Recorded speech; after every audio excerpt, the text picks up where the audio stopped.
Back in 2013, we set the Cannonball record. We drove from New York to LA in my 2004 Mercedes CL55 AMG in 28 hours and 50 minutes. And then a couple of years later, we won an event called the 2904, where you have to make the same drive for less than $1 a mile. So for less than $2,904, plus whatever you spend on safety items like wheels, brakes, tires, suspension, fuel systems, things like that, you have to race across the country. A super fun event that is no more, unfortunately, organized by John Ficarra, but we won that event, and in doing that, in my 2002 salvage title 12-owner multi-accident S55 AMG with the paint falling off of it, we set a record, in fact, as the fastest car ever in a competitive event from the Red Ball to the Portofino. So I have both of those cars. I want to keep them forever, but owning aging AMG cars for a long time is a very expensive and difficult proposition. And to be quite honest, I've got a lot of cars. I'm always rehabilitating cars for Car Trek. I like driving my Lamborghinis and things like that a lot more. And so I was never going to put a whole lot of miles on them, but I wanted to keep them. So a few years ago, when the guys from the Miles Through Time Museum approached me and said, "Ed, we'd love to display your Cannonball cars in our museum," which at the time included the 1985 Audi 4000S Brock Yates Quattro that I sold last year, I said, absolutely. That gets them out of my way. People get to enjoy them. I honestly wasn't going to drive them all that much anyway. They're in a great indoor facility. It educates people about Cannonball. This is perfect. And so they had been there now since early 2019, a little over 3 years. And I knew that over time, I'm going to have to pull them out, drive them a bit, service them up, and just really kind of do whatever it takes to keep them up. A few months ago, there was announced a Cannonballers reunion attached to the Great Marks Concours on Long Island. And this sounded like the perfect occasion to pull the cars out, do a road trip up and back in each, and service them up, get them ready to go, and essentially just make sure that they were still okay. So I called my Mercedes mechanic, Cameron Davis from DC Motor Works, and he had actually asked me over the years, could I ever go up there and just check them out? And I was, of course you can, but everybody's busy. He hadn't gotten around to it. And I said, look, why don't you go up there, grab the cars, drive them back if you can, service them up, and then let's all road trip them up to this reunion. It was perfect. And so he went up there with his partner and they grabbed them and they drove them back to their shop. Now, of course, it took jumping the cars off. There were error lights everywhere. The cars weren't running all that well. The air conditionings weren't working very well. They were cars that had been sitting, and no cars like to sit, especially highly strung European cars. And so he got them back to his shop and started going through everything that they needed. And honestly, they weren't all that bad. They obviously needed batteries. They needed all the fluids flushed and replaced. They needed a couple of motor mounts, some pulleys, some belts, tensioners, a couple of seals and things like that, but nothing was really that bad. And in fact, they made it back to their shop in both of the cars. It wasn't the nicest drive of their lives, but they were enjoying it, and they knew they were resurrecting these cars that were important to me, and they were important to a lot of people that love Mercedes the ways that they do. To my surprise, getting both of these cars serviced up and back on the road was less than $2,000 total between them. So Cameron takes great care of me and he does great work, but I also knew that he was going to come with us, and so a lot was on the line. It would be him or me breaking down, and so I knew he wanted us to have a successful trip, and fortunately, we did. So they go through the cars, they service them all up, and the time comes for us to depart. And I'm going to drive alongside Doug Beecham from the Brock Yates Memorial Fund, and we're going to go in the CL. Cameron and Christopher Michaels and Aaron Tulin, some other Cannonball veterans and enthusiasts, were going to go along. And in the S55, we were meeting up with David Simpson and his Mustang and some others, and we were all going to make our way up there. And Cannonballers, both from the modern era, you might say, and from the 1970s and the later 80s events, they were all going to be meeting on Long Island. And so we were super excited about this. And we get there, we're all at the same hotel, we're out in the parking lot checking out everybody's cars. Arnie and Doug's cars are there from their records. A lot of the other COVID record cars, some of the other significant historic cars are there. And it is a great time because this is a really interesting thing to have in common with someone. The passion and the interest in driving really fast for a really, really long time on public roads. It's not the kind of thing you just bump into people who love. So any chance that we have to get together with these guys and just talk and just share stories, share experiences is obviously golden. Now the event, the Cannonball reunion, was being organized by Ben Charlie Safari Wilson from New Zealand. He was the organizer of the C2C Express, and Chris Clemens. Now he had done a record-setting run from New York to LA and back to New York, a C to C to C, which he calls the Bob Burns Memorial Trophy Dash. And so both of them were coming together along with the team from the Great Marks Concours to organize a great event. And they had also arranged for some really awesome and significant cars from the 1970s runs to show up. Most significantly, Bruce McCaw's 1971 Ferrari Daytona that won the first competitive event late in 1971, driven by Brock Yates and Dan Gurney. Now, I've spoken to Mr. McCaw's team over the years. I've tried to make lowball offers on the car as much as I could possibly afford because I would love to own that car someday, but any chance that I get to see it is amazing. Now, the car was being wrangled and represented by John Schammer, who is the new collection manager for Bruce McCaw's cars. You can actually follow him on Instagram at Heavy Metal Affliction, so be sure to check him out. Bruce has an amazing collection of cars. His brothers do as well. One of his brothers, in fact, owns my old Verde Ithaca manual LP640 coupe, as well as the twin to my manual LP640 Roadster, the Nero Nemesis car, the other one that Ralph Lauren ordered new. And so it was amazing to see that car. They were driving it around, revving it up, really driving it as it was intended.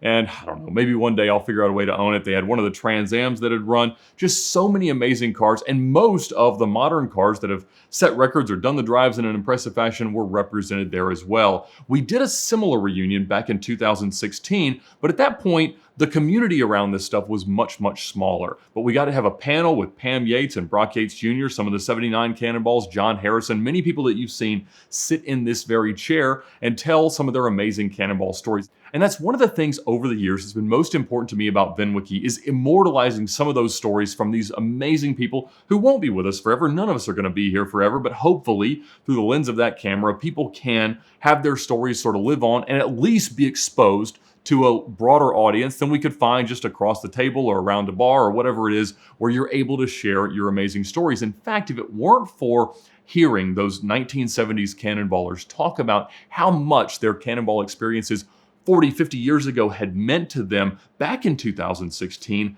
I don't know that I ever would have honestly had the idea or the clarity of how VINwiki should come together to have done any of this. But the idea of capturing those stories is something that I'm passionate about. Hearing them is something that I care an awful lot about. And it was an honor to be able to moderate a panel of the organizers of these events with Ben Wilson and John Ficarra and Chris Clemens. And so we had a blast. And it was an amazing time to reunite with some friends, to connect with some people who we absolutely love and adore, and to pay tribute to the legend of Cannonball that has compelled so many of us. And that was a lot of the discussion, was like, all right, this has now more than a 50-year history. The idea of driving as fast as we can across the country in a modern-ish context started by Cannonball Baker more than 100 years ago. And it's so cool that it's impacted and touched so many lives and built such an amazing community. But of course, my goal was to get there and get back. And honestly, the CL and the S55 performed pretty magically well. The CL, honestly, maybe, 10 or 15 miles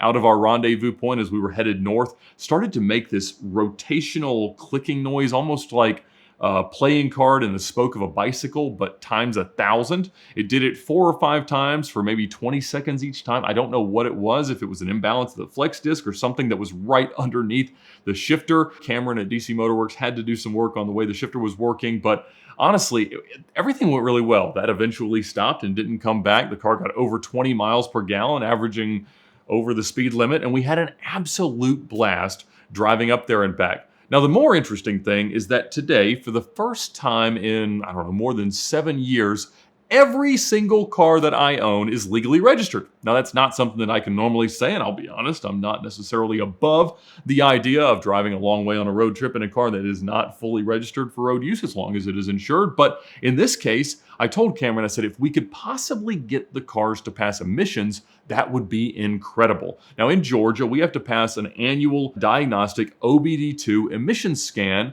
on any cars that are less than 25 years old in the metro Atlanta counties. And so I do have to do that. And I wasn't really sure this was going to work. I mean, the CL usually didn't have a check engine light on as long as we didn't have the transfer system for the auxiliary cells plumbed in for the fuel cells. And so the S55, though, never did. And that is because when we built it, we were sort of continuing to iterate through how you build the perfect Cannonball car back in 2015. And one thing I really wanted was to have the entire back seat, because in the CL55, we actually stored the spare wheel in the seat behind the driver. We didn't have access to the trough underneath where the fuel cells were, and so that was honestly the only option. Now, that being said, we devised a different strategy in 2015. We hung from the bottom of the fuel cell, kind of the way you would in a pickup truck, a bracket to hold the spare wheel. We cut out the trough where it would be so you could take that away if you needed to, and that is where the spare lives on that car. Now, that worked nicely. We've never had to use a spare on a Cannonball, fortunately, and it gave us the full access to the back seat, so we slept a little bit better for the few minutes you ever get to do so. But the bigger issue was when we put this gigantic single-cell fuel system in the car, what we did is we took another factory fuel tank, we cut a window out of the back of it, and essentially just had a guy weld a box on the back. And that became a gigantic 72-gallon fuel cell, but that meant that the factory gauge worked, the fuel pumps worked. We'd have to do anything terribly exotic in order to make it work. But we baffled the tank, but not sufficiently. And what that meant that if you braked really hard or if you turned right really hard, the sloshing of the fuel would go out the vent into the charcoal canister and overwhelm and saturate the charcoal canister and then go into the secondary injection system. And so Cameron replaced the secondary injection pump, plumbed everything back in, which in theory, as long as we didn't throw a bunch of fuel that way, would make it work, and he was able to get it to pass emissions with no check engine light on. Now, eventually he did disconnect that because when it does that, it kills the engine. So what we did for the run was, in fact, off the charcoal canister, we put a pipe on the top and a pipe on the bottom, and if that happens, it just dumps it out the side of the car.